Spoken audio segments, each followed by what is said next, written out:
lumabas na yung huling alas nitong si Duterte dahil kung titingnan yung mabuti, 'di ba yung mga tumatakbo ngayon sa line-up nitong si Digong mga kababayan sa line-up ng PDP yung iba talagang noto na. Ika nga sa madalit salita mga kababayan, hindi na gustong suportahan ng mga kababayan po nating Pilipino. Bakit? Kasi yung interest, alam ng taong bayan kung para kanino. Hindi para sa mamamayan, kung hindi para kay Digong mga kababayan. Ngayon, kung titingnan natin mabuti, siguro naman napapansin nyo ng PDP at siguro naman mga kababayan, napapansin nyo ni Duterte na tila yung mga tumatakbo ngayon katulad nitong sina Jemmy Bondoc, nitong sina Philip Salvador mga kababayan, ine-ex na po agad ng napakaraming tao kasi nga nagbitaw sila ng loyalty dito po kay Duterte. So ngayon mga kababayan, may isa pang lumabas na kung saan napakatagal po etong taong ito na niligawan nitong si Digong para tumakbo po sa politika bilang isang senador. Dahil nung presidente pa lamang etong si Duterte, nililigawan na po niya itong tumakbo sa pagkasenador. Kaso nga lang, nung una pakipot mga kababayan, di umano, kaya ang nangyari ngayon siguro nakapag-isip-isip na kung magiging senador siya, mas marami siyang magagawa. Mga kababayan, compare sa pagiging isang artista at pagiging isang host. So ngayon, basahin po natin itong nakita nating balita galing po sa News 5. Sabi po dito mga kababayan, nanawagan ng dasal ang TV host na si Willie Revillame sa programa niyang Will to Win. Itong gabing ito, ipagdasal ninyo lang ako. Itong huling oras hanggang bukas ng 5 p.m. Ipagdasal ninyo lang ako. Naggabayan ako ng Panginoong Diyos na tama ang magiging desisyon ko sa buhay. Ayon kay Revillame, sabi pa dito mga kababayan, marami ng mga batas na ipinasa, marami ng dumating na namumuno saan mang lugar. Pero ang buhay ng mahihirap, meron bang batas sa mahihirap kung paano guminhawa ang buhay nila, dagdag niya. Pag nandito ako bukas, tuloy-tuloy. Pag wala ako, mas malaki ang maiambag ko sa bawat Pilipino. Ani po nitong si Willie Revillame mga kababayan. So ibig sabihin, ngayon pa lang mga kababayan, pinag-iisipan niya na tumakbo sa pagkasenador. Kasi nga hanggang 8 ata mga kababayan, hanggang bukas ang filing ng candidacy, ng certificate of candidacy. So siguro mga kababayan, etong si Willie Revillame hahabol po siya na mag-file ng kanyang certificate of candidacy at tatakbo po siya bilang senador. Siguro mga kababayan sa ilalim ng partido nitong si Duterte, sa ilalim ng PDP mga kababayan. Kasi nga napakatagal na panahon na po ni Duterte na nililigawan etong si Willie Revillame na tumakbo. At siguro naman mga kababayan, alam din ni Duterte na yung mga pinapatakbo niya ngayon sa Senado talagang 50-50 sa mamamayang Pilipino, katulad ni Bato de la Rosa, katulad po mga kababayan nitong sina Jemmy Bondoc at nitong sina Philip Salvador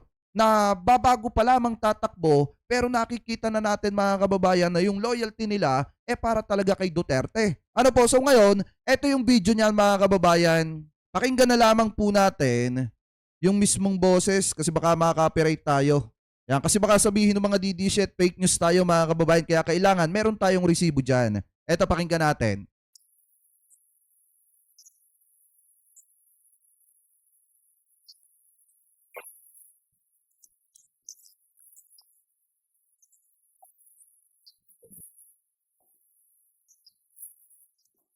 Ah,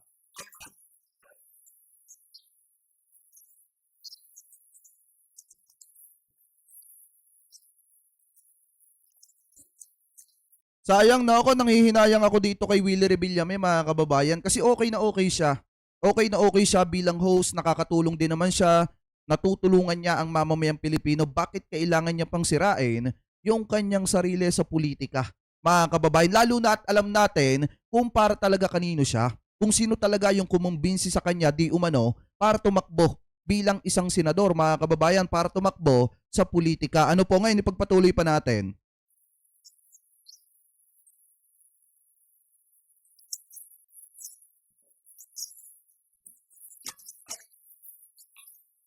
Ah,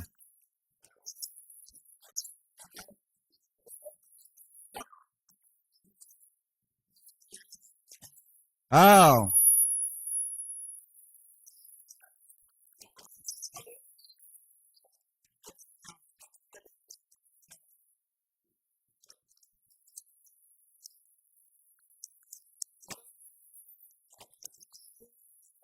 Tama, sabi dito ni Jemmy Boy, ano yun, Bahe, okay siya pumasok siya diyan. Mapipilitan siyang pumanig sa gusto nila Digong. Kaya nga po kasi kung titingnan natin mga kababayan, minasama na nga ng napakaraming tao yung pagpunta niya dun sa prayer rally.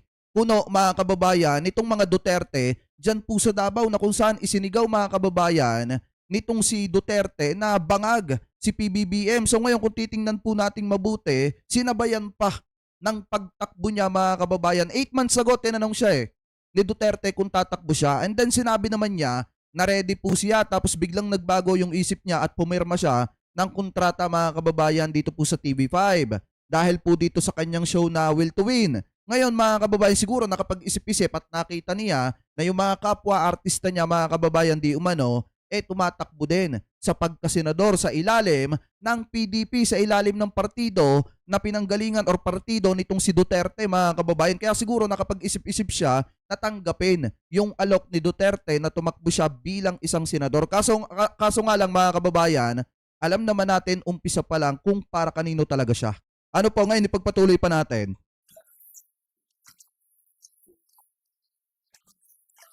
Yan.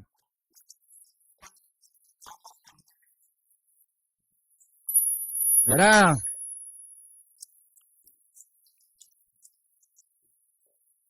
Sayang. Sabi nga dito nung mga nagko-comment mga kababayan na basahin natin basa muna tayo. Basa muna tayo mga kababayan ng comment ng mga tao dito sa videong ito. Ang sabi nga nung isa, wag na magpolitiko, mag-host ka na lang po, parang awa nyo na po. Kita nyo taong bayan na yung nakikiusap kasi masisira talaga siya mga kababayan pag pumasok siya sa politika. Bakit? Kasi alam ng taong bayan na yung umpisa pa lang, alam ng taong bayan kung sino talaga yung may gusto na maging senador siya. Alam ng taong bayan kung sino talaga mga kababayan yung nagpapatakbo sa kanya or umuusap na tumakbo siya. Alam ng taong bayan na si Duterte yung nakikiusap na tumakbo si Willie Revillame sa politika. Mga kababayan, ito pa nga yung sabi dito, ayan, dahil walang ads, babawiin na lang sa gobyerno. Yan yung malimit na comment ng taong bayan. Diba, ipagpatuloy pa natin.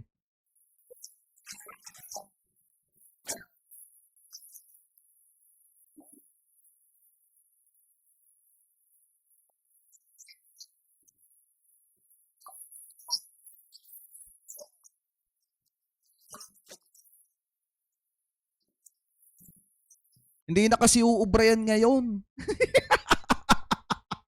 Gasgas na kasi mga kababayan yan salitang yan ngayon. Totoo, mga kababayan, yan salitang yan ngayon ay gasgas na kasi unang-una, ginamit niya yan ni Robin Padilla and then ginagamit ngayon mga kababayan ni Philip Salvador at ngayon ginagamit pa mga kababayan ni Willie Revillame. Kaya yung salitang yan mga kababayan, sa pagkakataong ito ngayon, gasgas na po yan. Kasi alam ng taong bayan na matagal na talagang balak ni Willie Revillame na talagang pumasok sa politika. Ano po, may mga times nga lang mga kababayan na nagpapakipot siya. Pero definitely gusto niya talaga na tumakbo bilang isang senador. Dahil kung titingnan po natin dito mga kababayan, anyway, pagpatuloy muna pala natin to.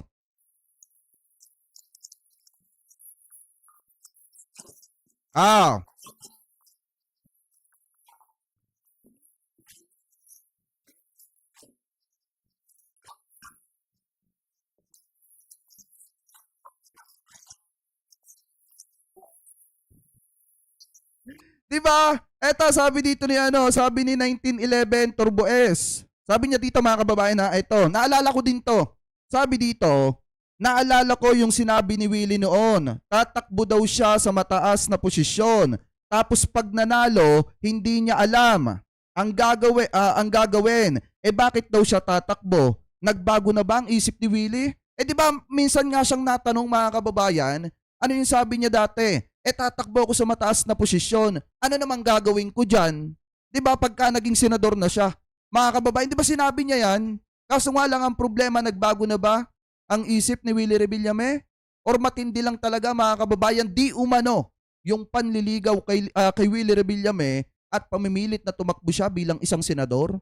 Bakit? Dahil hindi na ba umuubra mga kababayan yung mga pakulo ni Philip Salvador? Hindi na ba umuubra mga kababayan yung pinapatakbo nila na si Jemmy Bondoc?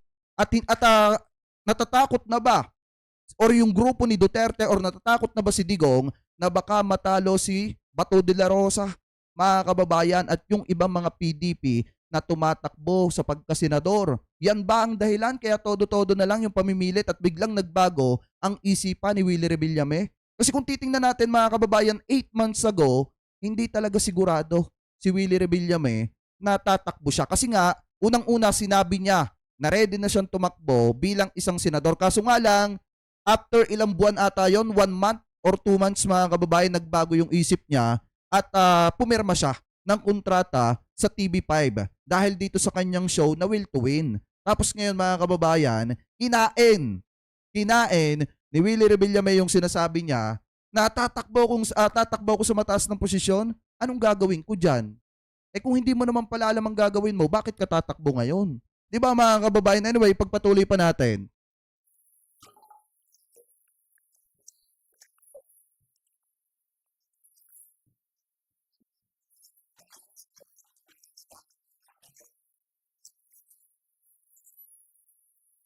Yon, pinatamaan si Digong.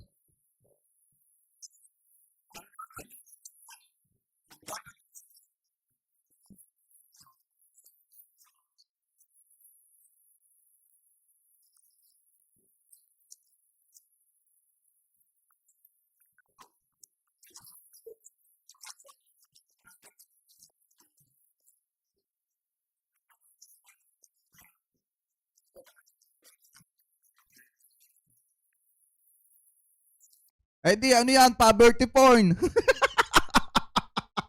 Pwede kang magbigay, mga kababayan, pero pagkain, make sure pagkain hindi pera. Kasi pag pera, poverty porn yan eh. Ngayon, kung titingnan natin mabuti, mga kababayan, paano kaya, paano gagawa ng batas si Kuya Will kung yung simpleng batas ay hindi niya alam? 'Di ba, mga kababayan? Ngayon, ipagpatuloy pa natin.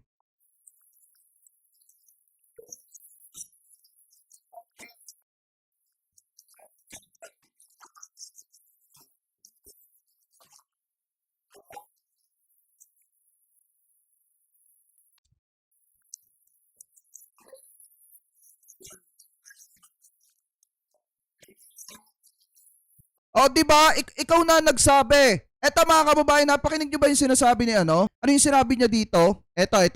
Ulitin natin.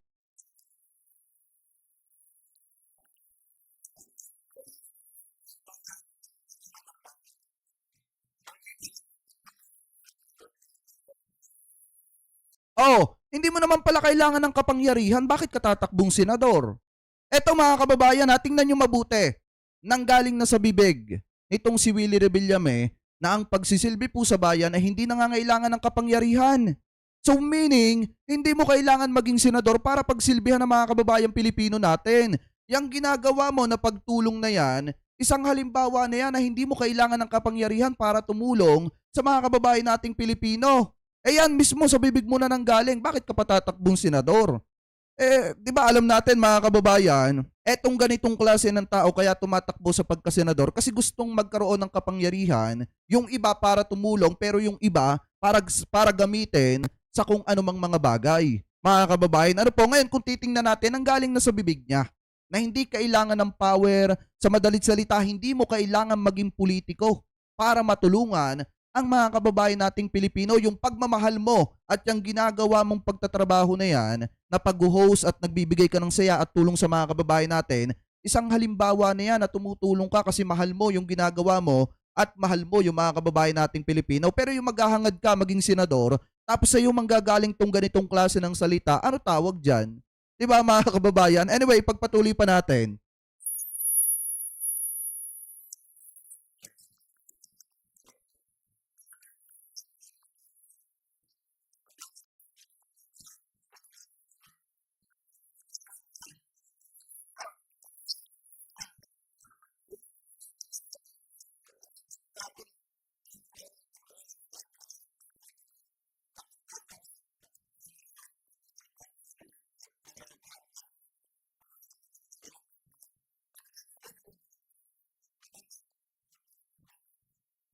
Oh,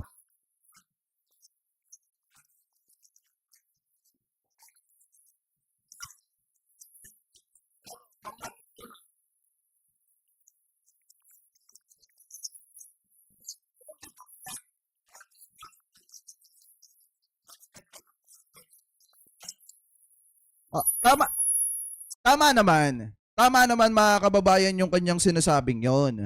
Ang red flag lang na nakita natin dito, yung sinasabi niya na hindi kailangan ng power para tumulong sa mga kababayan natin Pilipino. Tapos, tumatakbo siyang senador. 'Di ba mga kababayan? Anyway, ipagpatuloy pa natin dito. Pagpatuloy pa natin.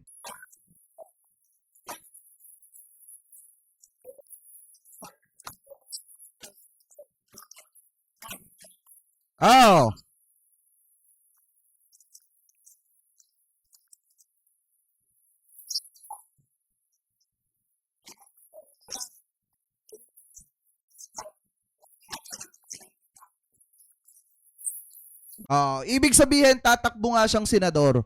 Mga kababayan, ano po, hindi na naman bago 'yan. Hindi na bago 'yan sa atin mga kababayan kasi nung panahon pa lamang na etong si Duterte ay may mga prayer rally dyan sa Davao na kung saan tinawag niyang bangag ang ating presidente mga kababayan. Dyan pa lamang sa rallying yan, dito sa Davao City mga kababayan ay nag-announce na etong si Willie Revillame 8 months ago na ready na po siyang tumakbo sa pagkasenador mga kababayan sa midterm election 2025. Ngayon kung titingnan po natin mga kababayan, ito yung video. Willie Revillame declared that Oh. he's ready to run for senator in the 2025 midterm elections, as he hopes to be a public servant who's dedicated to serving his countrymen. During a prayer rally in Davao City, Revillame recalled that then President Rodrigo Duterte and Senator Bongo previously offered him a spot in their party's senatorial lineup. During that time, meron po akong programa sa GMA7, yung Wawawin. Sabi ko, mahal na Pangulo, meron pa po akong kontrata. At Diba? hindi ko pa ho kaya. Paghanda na po ako, pag-iisipan ko. Ayan. Ayan o, maliwanag dyan mga kababayan o. Pinipili talaga siya ni Duterte tumakbo sa pagkasenador. Kaso nga lang ang problema, kaya hindi siya makatakbo or makapagdesisyon ng basta-basta, natatakbo siya bilang isang senador dahil mga kababayan, meron pa siyang mga kontrata na kailangan niya munang tapusin. Ngayon mga kababayan, kung titingnan po nating mabuti, kaya siya ngayon siguro, di umano, napipilitan tumakbo sa pagkasenador, hindi para maging public servant, hindi para paglingkuran ng taong bayan. Kung hindi mga kababayan, baka may nakiusap sa kanya na, "Oy Willie, tatakbo ka bang senador? Last filing na bukas ng COC. Kailangan kung tatakbo ka, tumakbo ka na. Kahit sa ilalim ka na lang ng partido namin." Kasi mga kababayan, may mga ganyang senaryo eh. Pero hindi ko naman sinasabi na ganun talaga yung nangyari dito kay Willie Revillame, kaya nagbago yung pag-iisip niya, yung kanyang pagdedesisyon. Kasi nga, unang-una nagbitaw na siya ng salita. Ano yung sinabi niya? Tatakbo siya sa mataas na posisyon. Anong gagawin niya doon?